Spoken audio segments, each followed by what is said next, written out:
Hey guys, how's it going? So today I'm going to be doing a tag because I haven't in a while, so why not? I'm going to be doing the Finish the Book tag. This was originally created by Headless Books, but they have since either deleted all their videos or made them all private.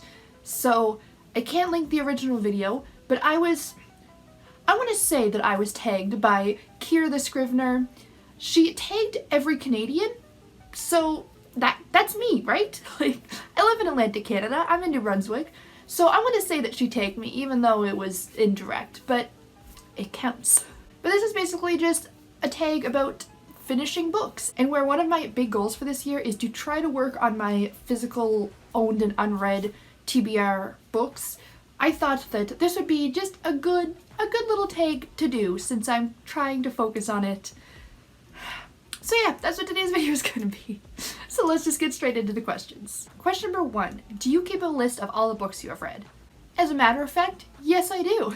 You guys probably know this because I've mentioned it a couple times, but I created a reading journal and I love this thing. Maybe I'm biased, but I use it all the friggin' time. I love it so much.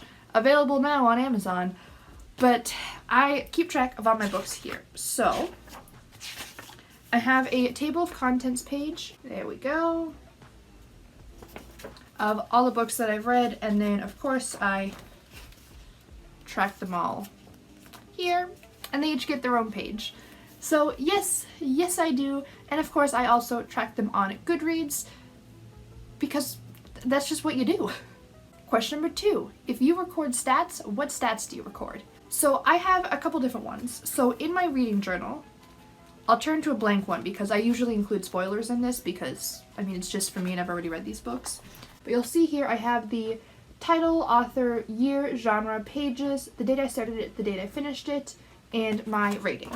I also have a spot here for comments and thoughts, and then my favorite blank, which is either my favorite character, my favorite quote, my favorite scene, depends. So I have all that tracked, and then, starting on the book, I track basically what I've read. So here it's the month, I put how many books I've read and how many pages they were, and then I also include my favorite book that I read that month. And then in my reading journal, I mostly go based off of the stats that I record in there, and then I have a spread in my bullet journal.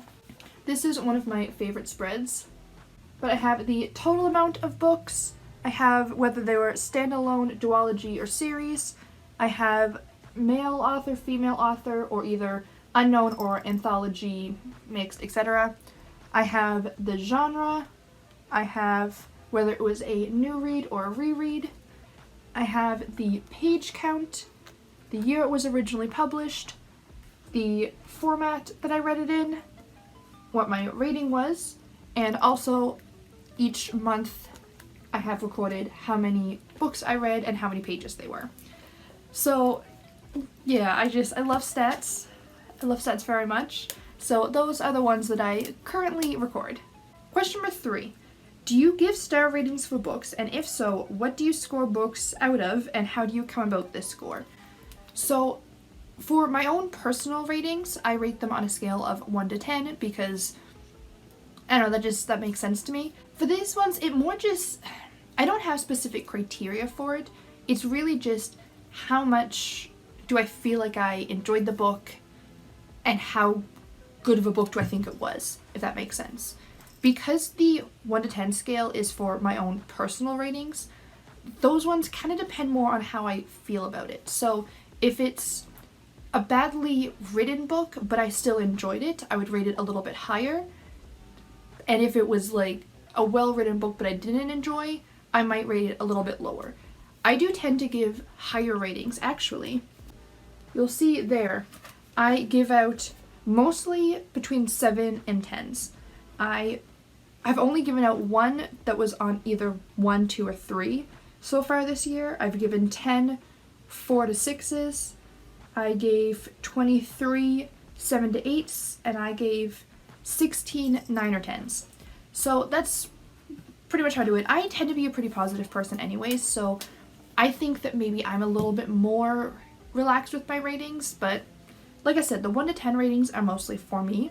When it comes to Goodreads ratings though, so obviously Goodreads is 1 to 5 stars. For me, a 1 star is, I don't think people should read this book. I don't know if I've ever given out a 1 star.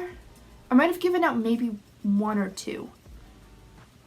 But basically, a 1 star would be if there was something that was problematic, if I did not enjoy it at all, if like I really thought that people shouldn't read a book.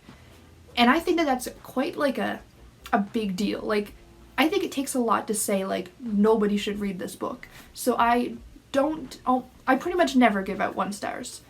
2 stars would be a book that I didn't like. So not necessarily nobody should read this, but I did not find it enjoyable at all. I had issues with it, or I thought that there were some big problems, whatever that may be.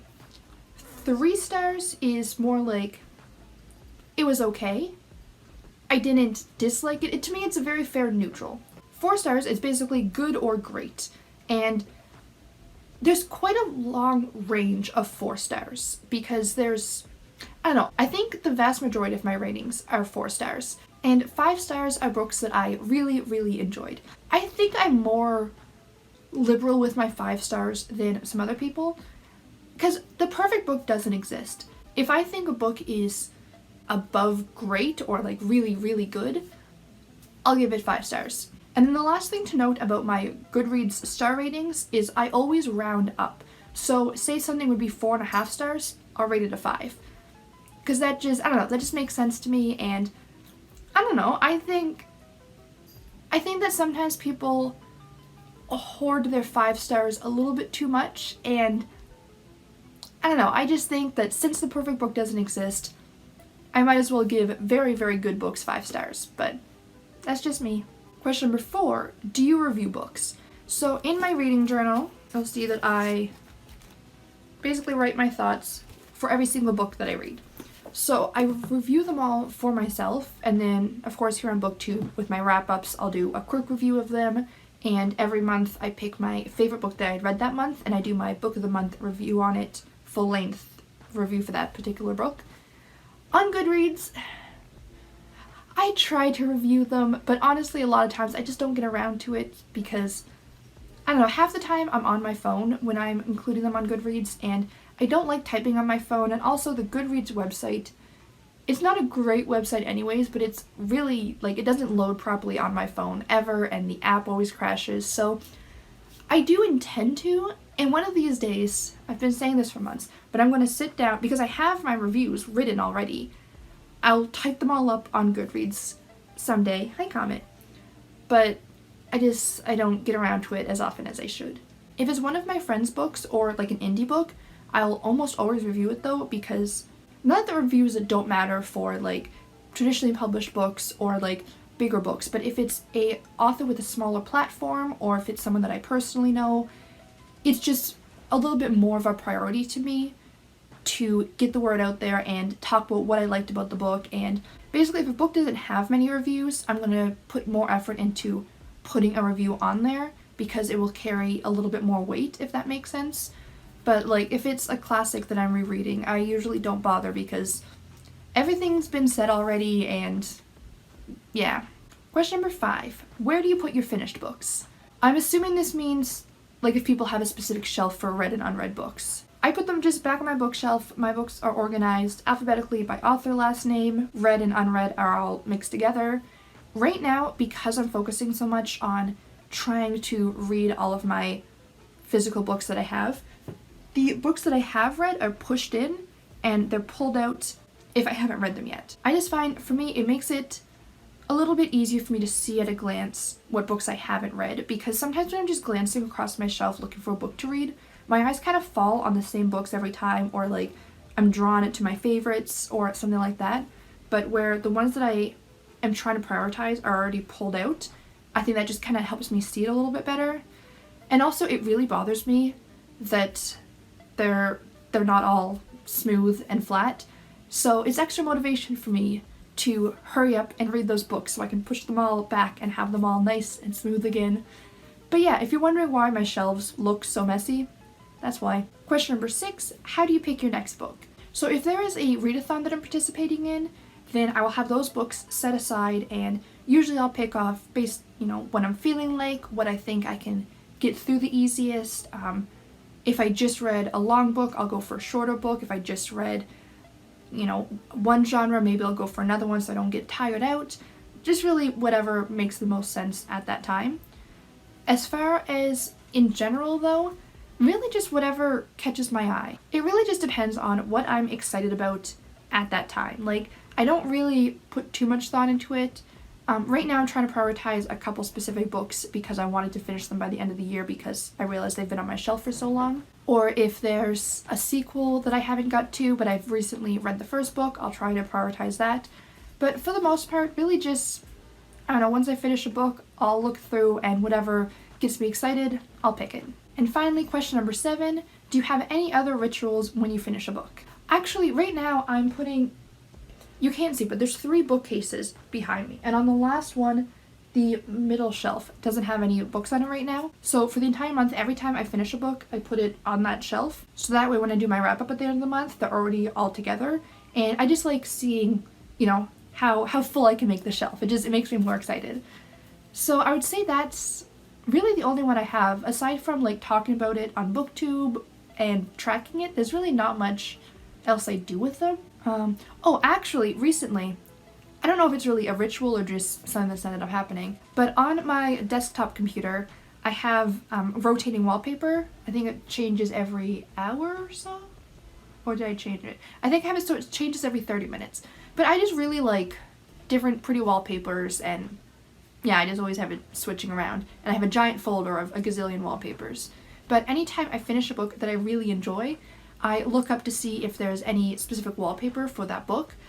Sometimes it'll be like a really cool quote from the book, sometimes it'll be like an artsy like drawing, sometimes it'll be the cover, like a couple different things. But if there's a book that I really enjoyed, after I finish reading it, then I will go onto like Pinterest or Google Images and I will look up wallpapers for it, and if I find any that are pretty, I save them and I put them into my rotation. So yeah, I guess that's probably the closest thing I do. So there we go, that is the end of the tag. I found this one just a fun, cute little tag. I like that it gets me thinking about finishing books and just gets me motivated to read and to finish books, and obviously I love talking about stats and tracking things. I'm a giant Ravenclaw, could you tell? Even though I couldn't find the original video, I am going to leave the questions typed down below. So if you guys wanted to do this tag, feel free, go ahead. I'll have the questions there for you. If you enjoyed this video, please click the like button to let me know, and don't forget to subscribe so you can stay up to date with whether or not I finish all of these books. I'm now posting videos every Wednesday and Sunday, so I hope to see you guys next time, and until then, have a great day. Bye.